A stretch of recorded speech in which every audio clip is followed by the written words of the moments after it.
Assalamualaikum warahmatullahi wabarakatuh. Kembali lagi di channel Berita Mistis. Untuk kisah kali ini saya akan membawakan sebuah cerita yang berjudul Tumbal Bedak. Sebuah kisah dari tulisannya Pijar Horor. Sebelum kita lanjut ke ceritanya, tekan dulu tombol like video ini dan jangan lupa tekan juga tombol subscribe channel ini. Nyalakan juga lonceng notifikasinya agar tidak ketinggalan cerita-cerita lainnya. Dan buat teman-teman yang pengen belanja-belanja, nanti silahkan saja klik etalase yang ada di pojok kiri bawah, atau teman-teman bisa kunjungi link pembelian yang ada di kolom deskripsi. Dan seperti apa untuk kisah kali ini, langsung saja kita masuk ke ceritanya.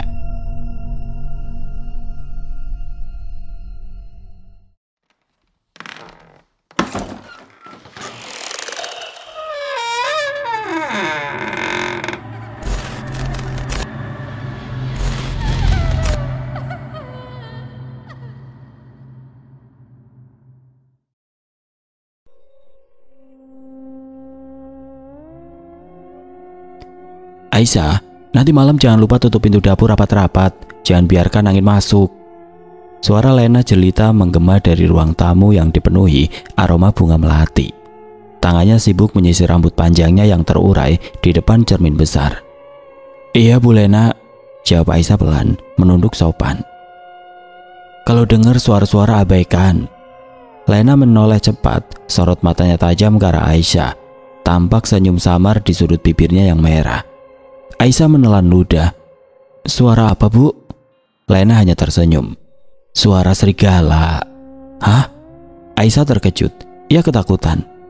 Tiba-tiba Lena tertawa. Jangan dianggap serius. Aku cuma bercanda, Ais. Kata Lena masih menertawakan Aisyah. Iya Bu, bercanda. Saut Aisyah tersenyum lebar dengan canggung.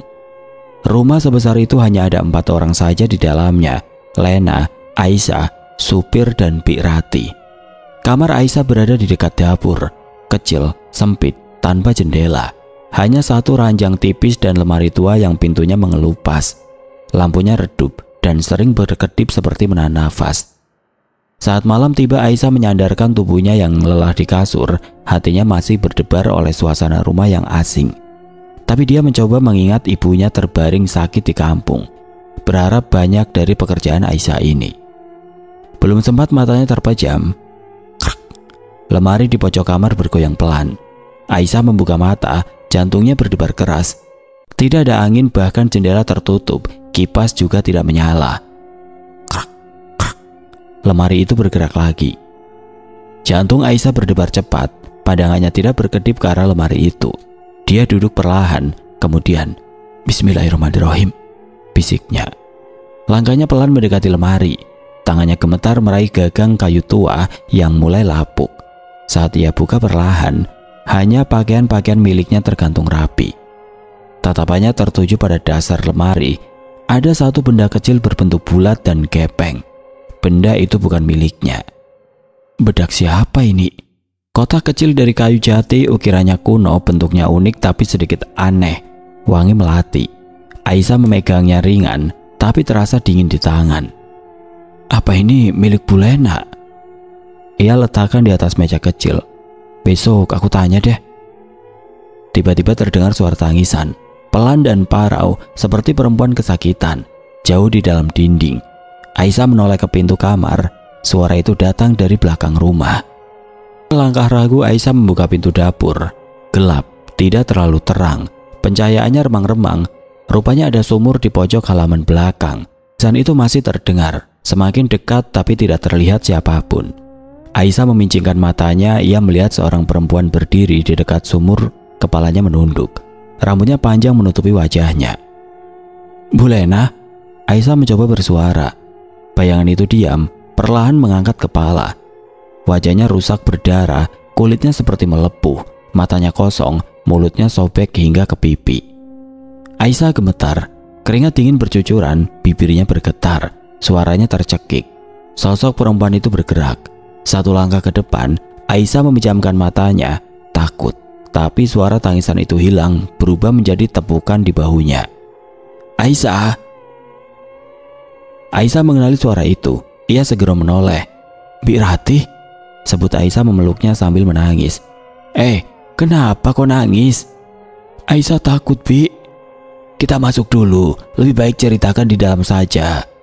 Bi Rati membawa Aisyah masuk ke dalam rumah. Kemudian mereka duduk di meja dapur. Perlahan Aisyah menceritakan yang ia dengar dan ia lihat. Bibi Rati mendengarkan dengan seksama.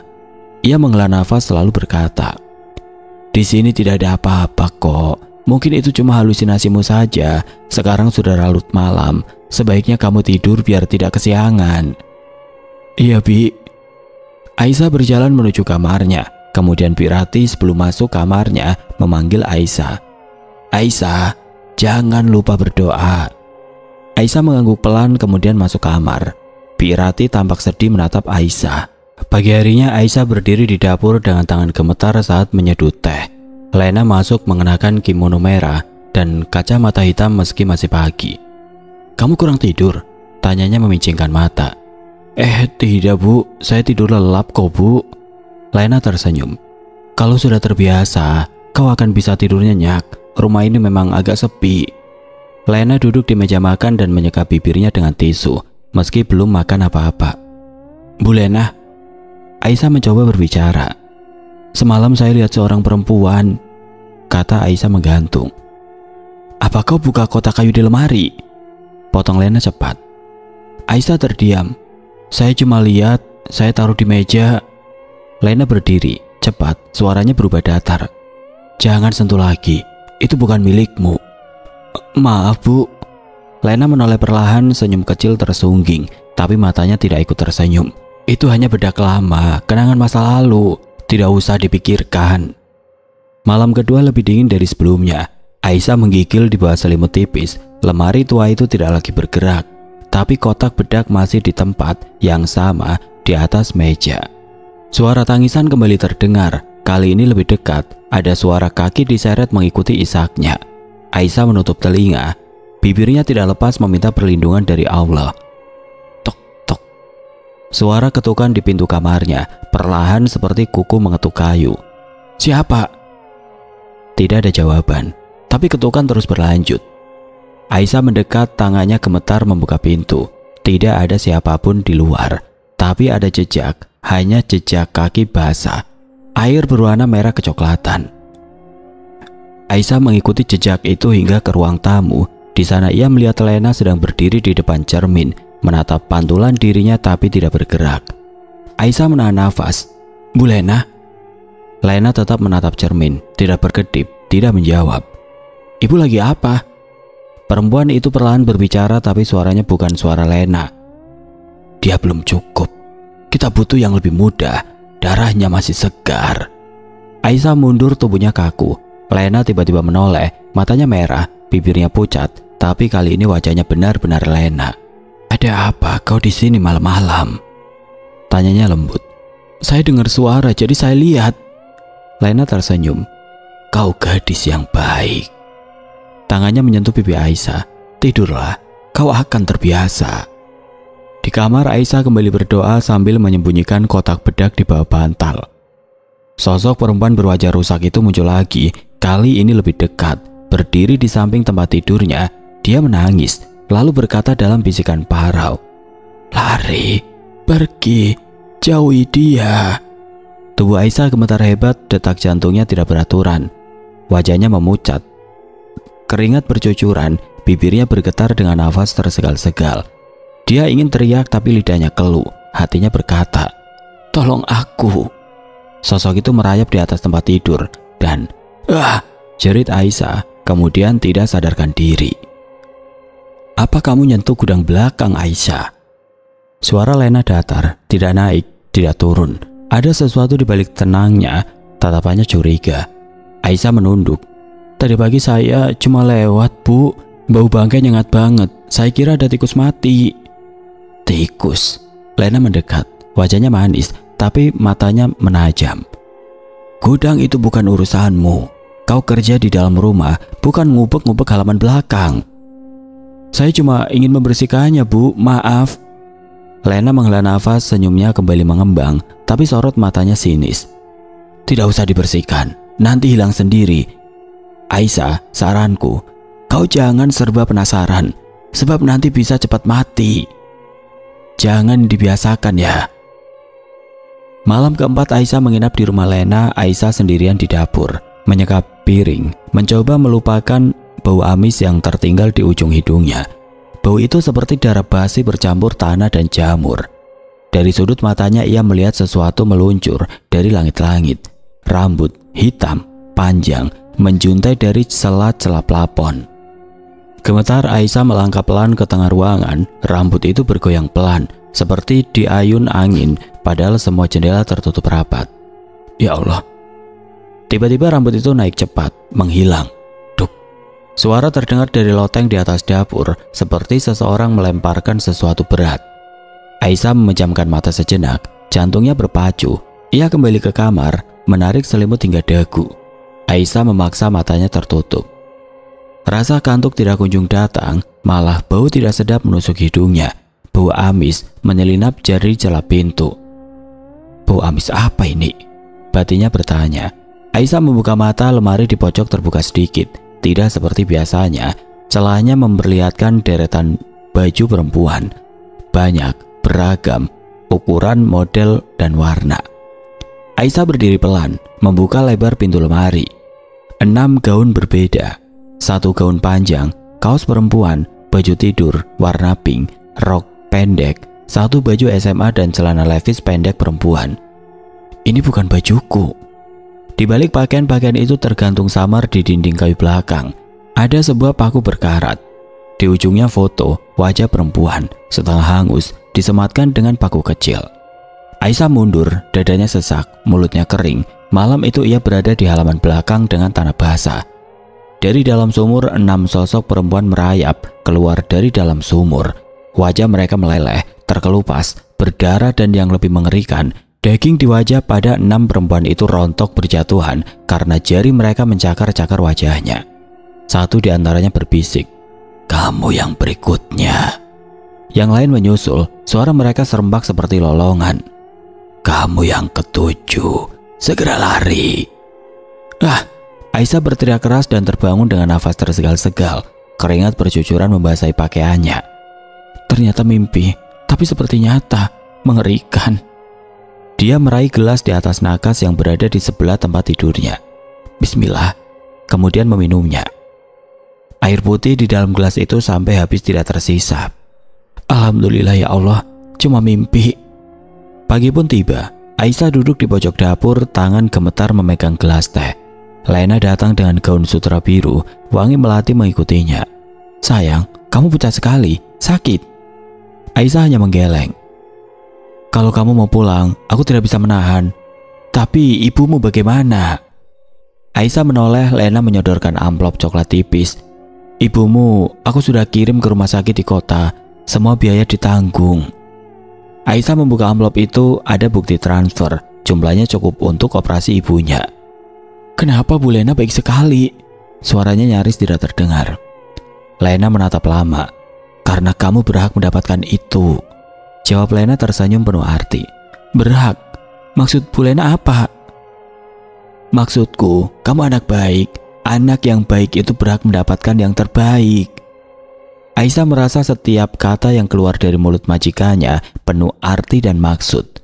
Hari itu Lena keluar rumah. Katanya ada acara undangan di kecamatan. Aisyah melihat kesempatan. Ia menyusup ke kamar Lena. Wangi kemenyan menyengat sejak membuka pintu.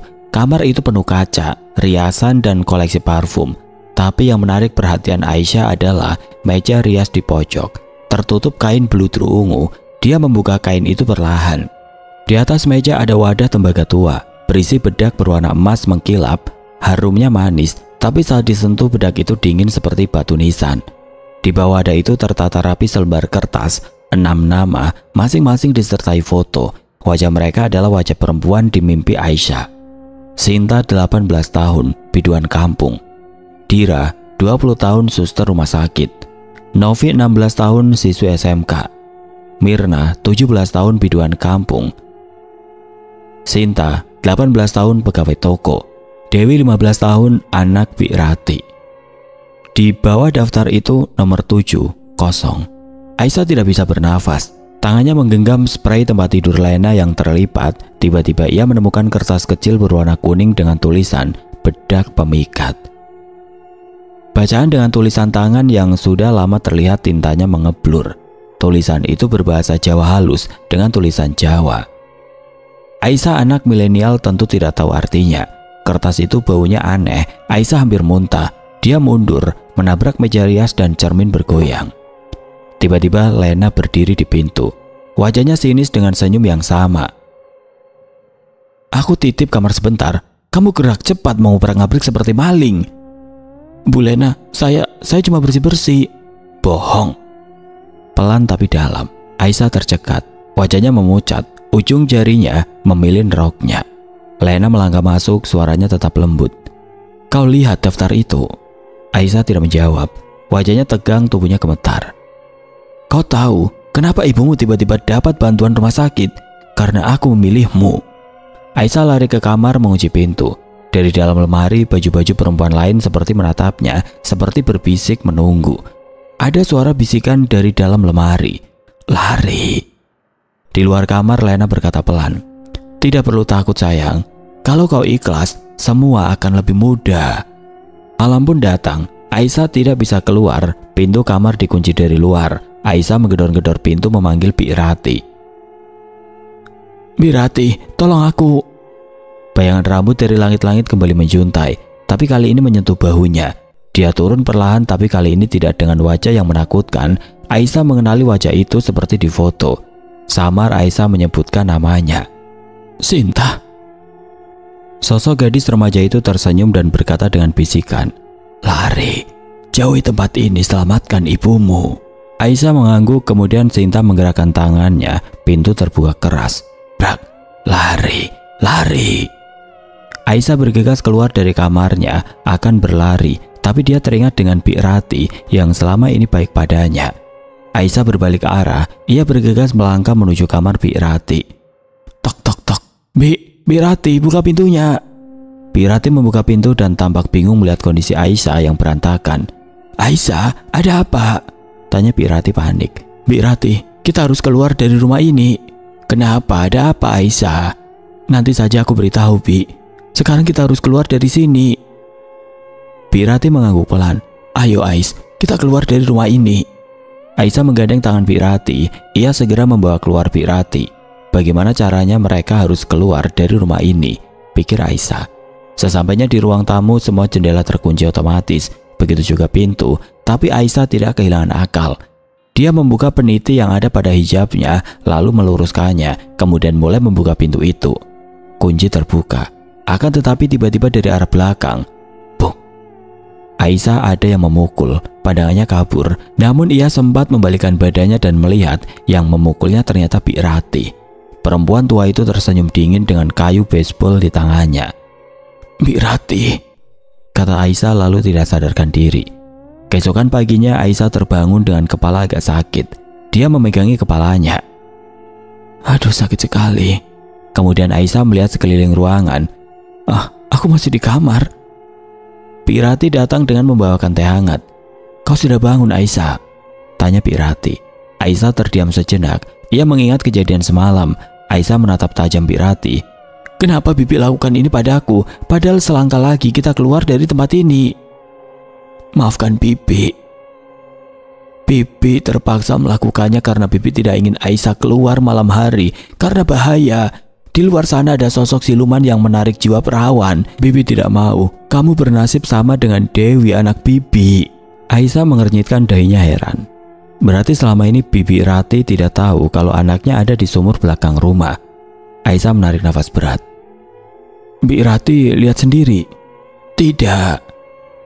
"Lalu Bibi Rati tahu dari siapa kalau anak Bibi itu diambil jiwanya oleh sosok siluman?" "Bibi tahu dari Bu Lena. Malam itu Bu Lena dapat panggilan menyanyi di kampung tetangga.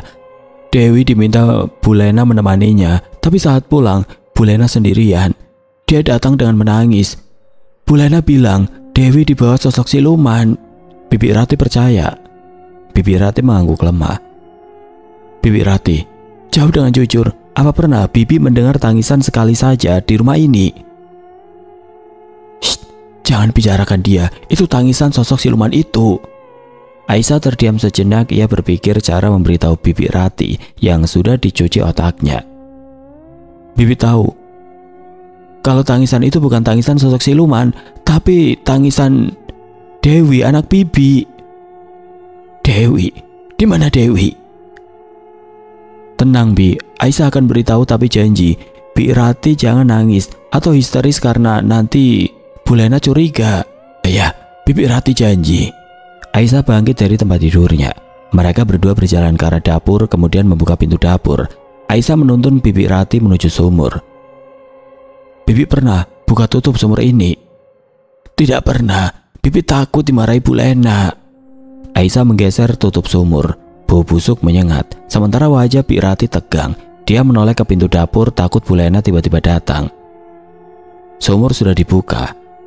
Bi, coba lihat dalam sumur itu, kata Aisyah sambil menutup hidungnya.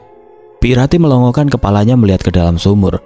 Astagfirullahaladzim, Dewi anakku. Aisyah segera membekap mulut Bi Rati dan berbisik. Bi, ingat janji Bibi, tidak menangis ataupun histeris. Bahaya Bi. Bibi Rati mengangguk mengerti, tapi matanya berkaca-kaca. Ia sekuat tenaga menahan tangisannya tidak meledak. Aisyah memapahnya masuk ke dalam kamarnya dan membaringkannya di tempat tidur. Bi Rati menelungkupkan wajahnya pada bantal. Ia menangis pelan sampai bahunya berguncang. Bi Rati, puaskan menangisnya. Setelah ini bersikaplah biasa. Nanti Aisyah pikirkan lagi cara kita keluar dari sini. Bi Rati bangkit dan duduk, kemudian memeluk Aisyah. Maafkan Bibi karena Bibi, kamu gagal keluar dari rumah ini. Iya Bi, tidak apa-apa. Bibi tenangkan diri, ikhlaskan Dewi. Kasihan kalau Bibi sedih, nanti arwah Dewi tidak tenang. Bi Rati mengangguk lemah. Aisyah membaringkan lagi tubuh Bi Rati, kemudian dia melangkah keluar kamar. Malam pun tiba. Aisyah memeriksa kamar Bu Lena. Sepertinya dia sudah tidur. Seharian Bu Lena habis manggung. Aku bisa menelpon sekarang.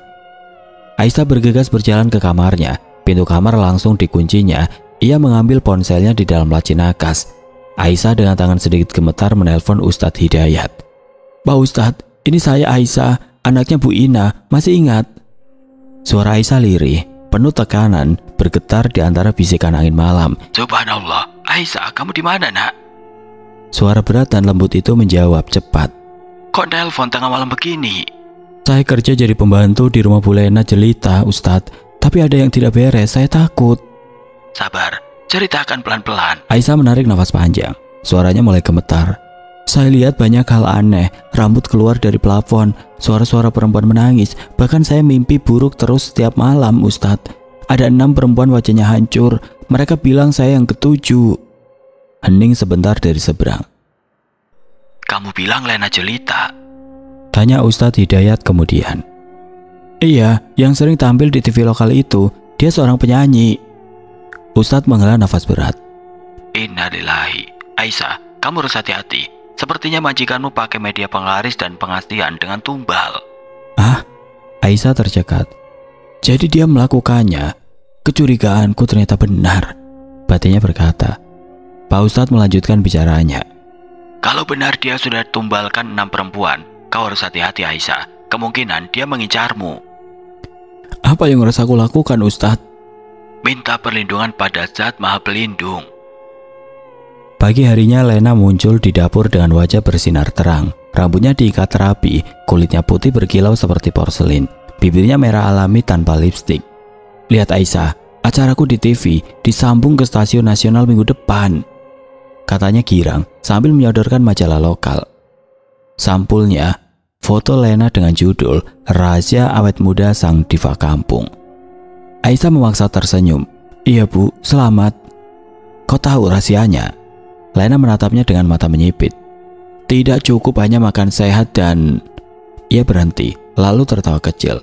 Bedak yang tepat, kata Lena dengan sorot mata berbinar-binar. Aisyah menelan ludah kasar. Sore itu Lena pergi ke kamarnya. Aisyah penasaran. Diam-diam dia mengintip yang dilakukan majikannya menjelang purnama. Perempuan itu tidak pernah lupa menyiram bunga melati, membakar kemenyan, terkadang berdiri di depan cermin sambil mulutnya kumat kamit. Tapi hari ini berbeda. Saat Lena berdiam diri di kamar, Aisyah yang mengintip mempertajam pendengarannya. Dia ingin tahu apa yang dibaca Lena. Besok malam purnama waktunya sudah tiba. Suara Lena terdengar jelas. Aisyah menahan nafas. Gadis ini istimewa, perawan ting-ting, lugu, nurut, cocok sekali sebagai penutup. Aku sudah mempersiapkannya. Dia tidak bisa keluar. Besok malam pasti dia jadi tumbal terakhir. Hening sebentar, kemudian suara tawa lirih Lena lembut tapi menusuk.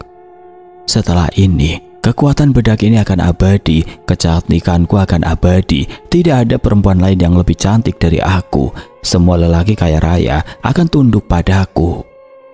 Aisyah mundur perlahan nyaris terjatuh. Tapi sebelum sempat lari ke kamarnya, ia mendengar suara pintu kamar Lena terbuka cepat. Aisyah, suara Lena dari belakang. Aisyah berbalik. Iya bu. Kau dari mana? Dari dapur, saya baru cuci piring. Lena memelototinya sejenak, lalu tersenyum. Besok malam purnama sayang, kita harus bersih-bersih. Malam itu adalah malam yang sangat penting, kata Bu Lena mengerlingkan matanya. Tengah malam Aisyah terbangun oleh suara denting halus. Ia beranjak, hendak ke kamar mandi. Tapi pintu kamarnya dikunci dari luar. Astagfirullah. Ia menggedor pelan. Bu Lena, kuncinya bu. Tidak ada jawaban. Tapi dari kamar Bu Lena terdengar tawa panjang dengan suara serak. Menakutkan, tawa itu tawa kebahagiaan Lena. Tidurlah yang nyenyak sayang. Suara Lena terdengar pelan dari balik pintu. Besok malam purnama, bersiap-siap, waktumu sudah habis sayang. Aisyah terjatuh di lantai, tangisnya pecah, tapi ia cepat bungkam mulut sendiri. Di dinding lemari tua bergoyang pelan, seolah ikut mengingatkannya bahwa 6 perempuan pernah dikurung seperti ini. Hanya tinggal satu lagi, yaitu dirinya. Pagi menjelang, Aisyah tidak tidur semalaman. Pintu akhirnya dibuka oleh Lena yang bersenandung riang sambil membawa sarapan. Bubur ayam, air hangat dan bunga melati di atas nampan. Kau harus makan yang banyak sayang. Malam ini malam istimewa, kau harus kuat. Aisyah menatapnya, air mata masih menggantung. Bu Lena, saya mau pulang, saya mohon. Lena hanya tersenyum. Kau akan pulang, tapi dengan cara lain. Ia meletakkan nampan di meja, menatap Aisyah dalam-dalam. Kau tahu Aisyah, dari semua gadis yang datang ke rumah ini, kau yang paling aku suka. Sopan, rajin, manis, dan satu lagi, masih murni. Tangan Lena menyentuh pipi Aisyah. Kau kujadikan sebagai penutup. Aisyah merasakan ketakutan saat Lena menyentuhnya. Tatapan majikannya itu menyimpan banyak rahasia. Hari itu hujan turun rintik-rintik. Aisyah menatap langit dari jendela sempit kamarnya. Di luar Lena menari sendiri di halaman belakang sambil memercikan air bunga. Rambutnya dikepang, wajahnya bersinar. Ia sangat cantik, tapi tidak pernah puas dengan apa yang dimilikinya. Menjelang malam Lena kembali mengunci pintu kamar Aisyah. Kau boleh berdoa, boleh menangis, tapi jangan lari. Karena siapapun yang coba kabur, tempat ini akan menelanmu. Bu Lena, saya mohon. Suara Aisyah hampir patah. Lena hanya tersenyum. Dengar baik-baik sayang. Kalau malam sudah benar-benar purnama, kau hanya perlu tidur. Biarkan bedakku menyatu dengan kulitmu. Itu akan cepat, tidak akan sakit, hanya dingin. Pintu dikunci. Langkah kaki Lena menjauh. Tapi Aisyah tidak bisa tidur. Ia duduk, menggenggam tas kecilnya erat. Dia mendatangi foto ibunya. Aisyah, suara pelan Bi Rati memanggilnya dari pintu. Bi Rati. Aisyah berlari ke arah pintu berharap Bi Rati membukakan pintunya. Jangan berisik Aisyah, Bibi akan membebaskanmu. Iya Bi, cepat sedikit Bi. Bibi Rati merogoh kantong dasternya, kemudian ia membuka pintu dengan kunci duplikat. Akhirnya pintu berhasil dibuka. Bi Rati dan Aisyah segera keluar lewat pintu belakang. Namun naas, pelarian mereka ketahuan Lena. Security, Pak Tommy, tangkap mereka, mereka telah mencuri kalungku. Security yang tidak tahu apa-apa segera menangkap Aisyah dan Bu Rati. Kami bukan pencuri, lepaskan kami. Kalian akan menyesal karena membantu wanita jahat itu, teriak Aisyah memberontak. Lena mendekati Aisyah yang dipegang dua security. Kamu pikir kamu bisa keluar dari sini? Tidak akan bisa. Bawa dia ke dalam kamarnya. Aisyah diseret masuk ke dalam kamarnya lalu dikunci dari luar. Aisyah mengenal jeritan itu. Ia segera berlari ke arah jendela dan menyingkap tirai. Matanya membulat sempurna. Bibirnya bergetar, tubuhnya gemetar. Ia berteriak sambil menangis. "Bik Rati!" Lena dengan kejam menusukkan pisau pada perut Bik Rati berulang-ulang. Kemudian Pak Tommy menyeret mayat itu ke belakang rumah. Mayat Bik Rati dibuang ke dalam sumur. Kedua security diancam oleh Lena jika membocorkan peristiwa ini, maka dia tidak segan-segan akan menghabisi keluarganya. Aisyah terduduk lemas di lantai kamar. Ia menangis menyesal telah melibatkan Bik Rati. "Maafkan aku, Bik Rati. Maafkan aku, Dewi. Aku tidak bisa selamatkan ibumu." Aisyah menangis sambil meracau. Tiba-tiba, "Ah!" teriak Aisyah frustasi. Malam pun turun, membawa bulan penuh tepat di tengah langit. "Coba sayang, pakai bedak ini, lihat bedanya nanti." Suara Lena pagi itu lebih lembut dari biasanya. Tangannya terulur, menyodorkan wadah tembaga tua berisi bedak emas yang harum menusuk. Sinarnya berkilau terkena cahaya pagi.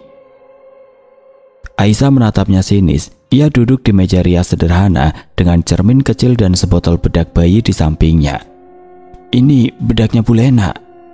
"Ya, rahasia awet muda. Kau harus coba, hanya dioles sedikit. Kulitmu akan bercahaya seperti berlian. Lelaki manapun akan jatuh cinta."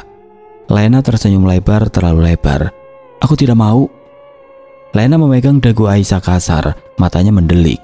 "Kau harus pakai bedak ini. Seandainya bisa dipakai paksa, pasti aku akan mengoleskan pada wajahmu yang cantik itu. Lakukan bila kau mampu, Bu Lena. Sampai kapanpun aku tidak akan pakai bedak peletmu itu. Cepat lakukan." "Tidak."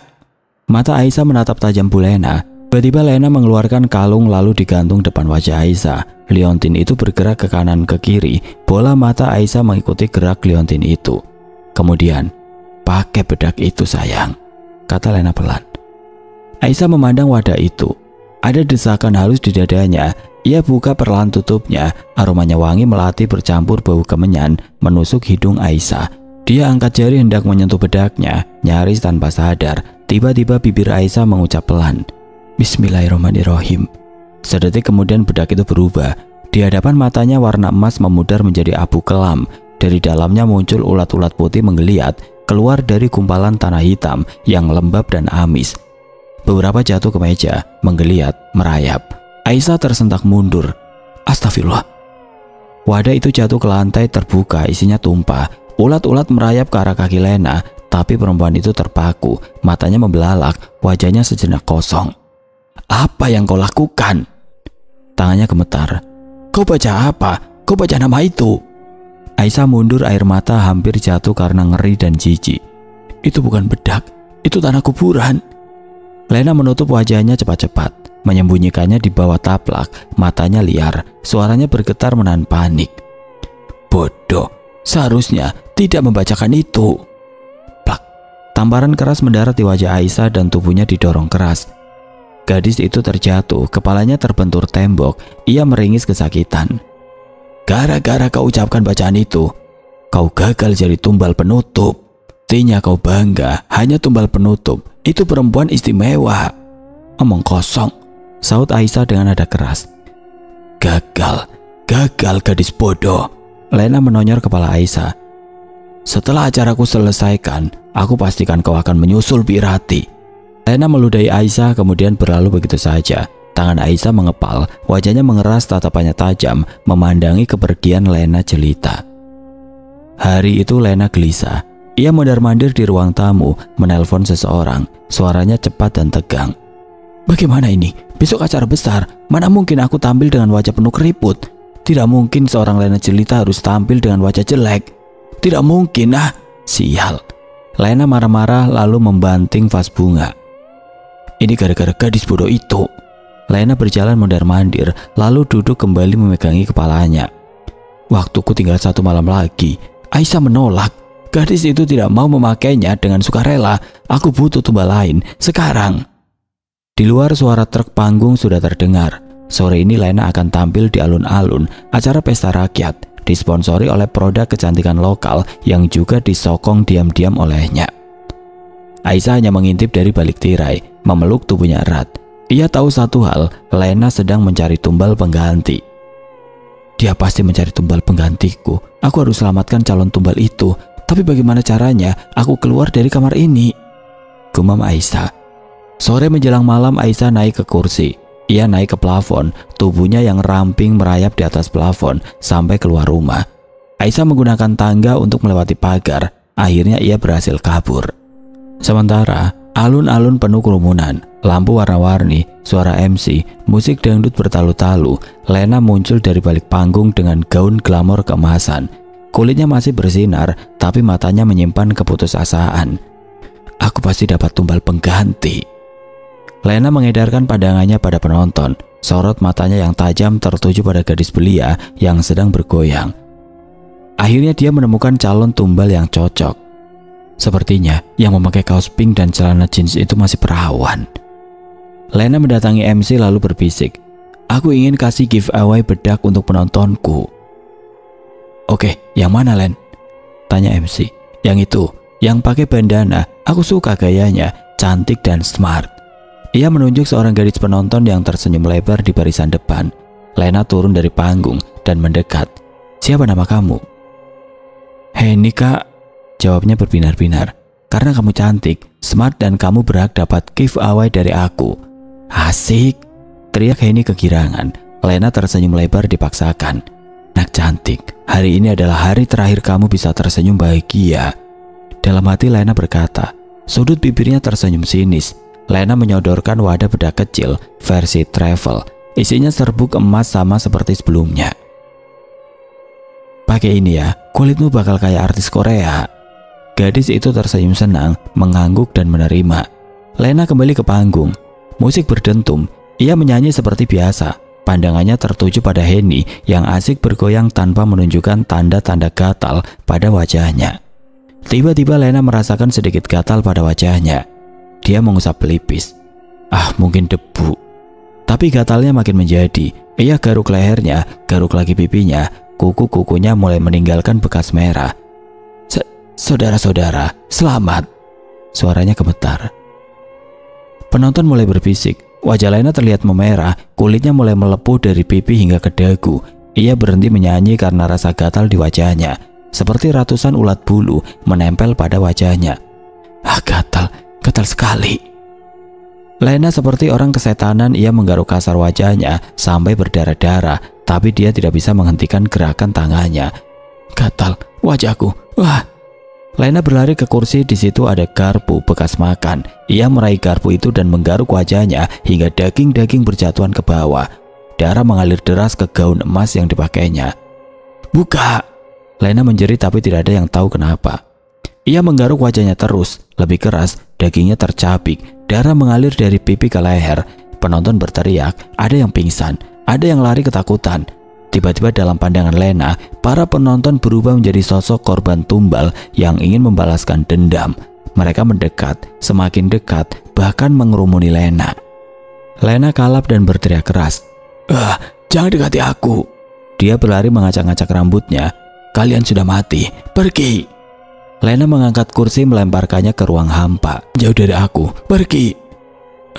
"Lepaskan aku." Tiba-tiba tangan Lena menjambak rambutnya sendiri sampai kulit kepalanya terkelupas. Bukan itu saja, dia mencekik dirinya sendiri hingga tewas.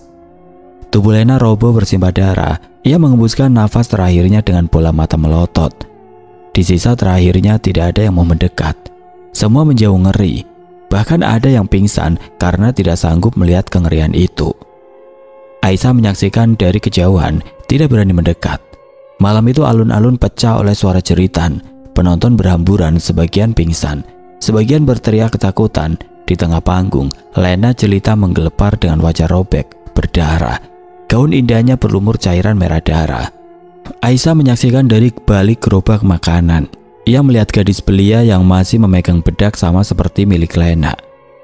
"Tunggu," panggil Aisyah. "Ada apa, Mbak?" "Bedak itu dari mana?" "Dari Lena jelita," jawabnya dengan wajah ngeri. Aisyah terdiam. Dia heran, kenapa gadis ini baik-baik saja justru Lena sendiri yang menjadi tumbal. Ketika Aisyah sedang berpikir keras, tiba-tiba, "Sayang, kamu baik-baik saja?" Aisyah menoleh bersamaan. Lelaki itu memeluk gadis itu. "Dia siapa?" tanya Aisyah penasaran. "Ini suamiku, maaf ya Mbak kalau suamiku sedikit lebay, maklum pengantin baru." "Oh iya, tidak apa-apa," saut Aisyah kemudian pergi sambil tersenyum kecil. Sekarang dia tahu jawabannya, ternyata gadis yang dijadikan tumbal itu sudah bersuami.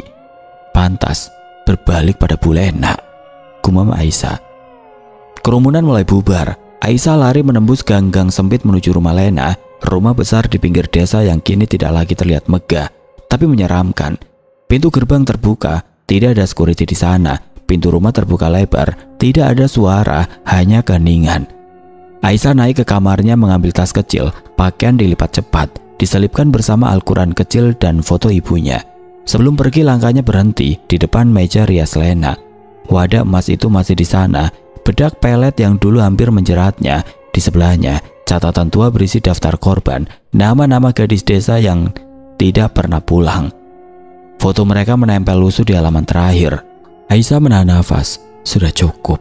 Dia mengambil wadah itu bersama sobekan kertas berisi nama-nama korban dan turun ke halaman belakang. Di bawah pohon nangka tua dekat sumur, tempat bau amis sering menguar tanpa sebab, Aisyah mulai menggali. Sekop kecil ditancapkan perlahan, tanah terasa berat, basah, seperti tidak rela dibuka. Saat lubang cukup dalam, ia letakkan wadah emas, catatan korban. Semoga kalian tenang, tidak ada lagi yang disakiti. Dari kejauhan, suara ambulan dan sirene polisi samar-samar terdengar ke arah alun-alun. Aisyah berdiri, menyeka keringat, lalu menatap rumah untuk terakhir kali. Sudah selesai, semuanya sudah selesai.